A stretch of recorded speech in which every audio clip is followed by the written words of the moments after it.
Voici une explication approfondie et spirituellement riche de la définition du ministère prophétique comme on l'enseigne dans les écoles des prophètes. La définition du ministère prophétique. 1. Définition de base. Le ministère prophétique est une fonction divine établie par Dieu dans son Église pour communiquer sa pensée, ses desseins et ses instructions à son peuple par le canal des hommes et des femmes choisis, appelés prophètes. En d'autres termes, c'est le canal par lequel Dieu exprime sa volonté sur la terre.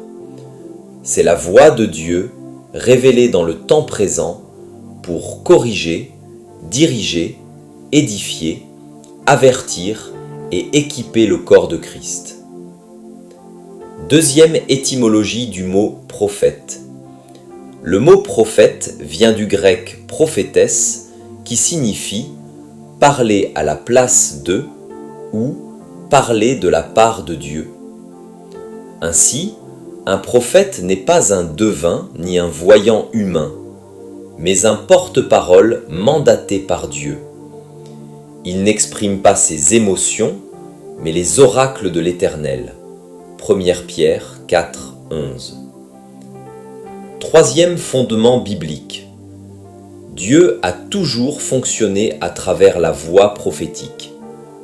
Car le Seigneur l'Éternel ne fait rien sans avoir révélé son secret à ses serviteurs les prophètes. Amos 3, 7. Le ministère prophétique n'est donc pas une invention humaine. Il est une institution céleste ayant pour but de relier le ciel et la terre. Avant toute action majeure, Dieu envoie une parole prophétique pour ouvrir le chemin. Exemple. Avant le déluge, Dieu a parlé à Noé. Avant la sortie d'Égypte, Dieu a parlé à Moïse. Avant la venue de Jésus, Dieu a parlé à Jean-Baptiste. 4. Essence du ministère prophétique.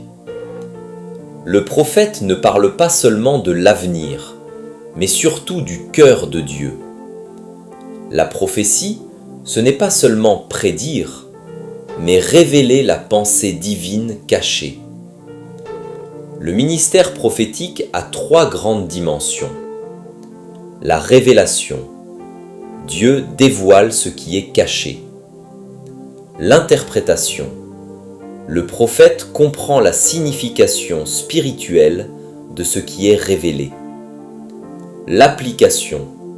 Il traduit la révélation en action pratique pour le peuple. Un prophète sans application reste un simple voyant. Mais un prophète avec révélation, interprétation et application devient une voix du royaume. 5. Fonction du ministère prophétique.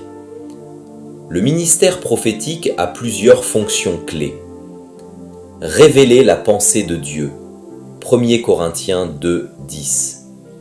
Guider le peuple. 2 Chroniques 20, 20. Préparer les voies du Seigneur. Ésaïe 43. Édifier, exhorter et consoler. 1 Corinthiens 14, 3. Détecter et dénoncer le péché ou la corruption spirituelle. 2 Samuel 12, 7. Provoquer la restauration et le réveil. Agé 1, 12 à 14. 6. Nature spirituelle du ministère prophétique. Le prophète vit entre 2 mondes. Il habite sur la terre, mais il perçoit le ciel. Il entend dans l'invisible et parle dans le visible. Il porte en lui le fardeau du cœur de Dieu. Le ministère prophétique est donc le pont spirituel entre le royaume de Dieu et le royaume des hommes. Le prophète devient un ambassadeur de la voix divine, un instrument de transformation spirituelle et territoriale.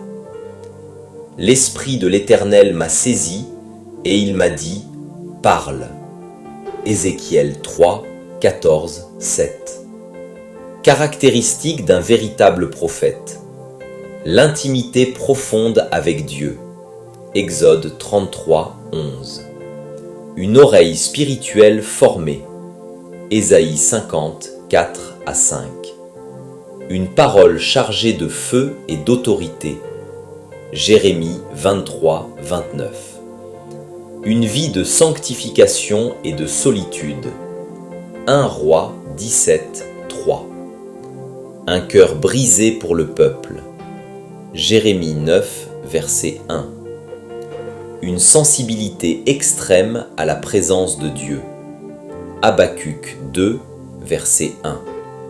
8. Le but du ministère prophétique. Le véritable but du ministère prophétique est de ramener le peuple à Dieu, de restaurer l'autel de l'Éternel et d'activer les destinées selon le plan divin. Le prophète n'est pas envoyé pour impressionner, mais pour transformer. Il n'est pas un spectacle, mais un messager du feu. 9. La dimension christocentrique. Toute prophétie authentique doit glorifier Jésus-Christ. Apocalypse 19, 10. Le témoignage de Jésus est l'esprit même de la prophétie. Un prophète qui détourne le peuple de Christ perd sa crédibilité céleste. 10. Résumé spirituel. Le ministère prophétique, c'est Dieu parlant à travers l'homme pour amener les hommes à marcher selon la volonté de Dieu. C'est la bouche de Dieu sur la terre, le système par lequel le ciel influence le temps et l'instrument qui maintient la communion entre le trône et le peuple.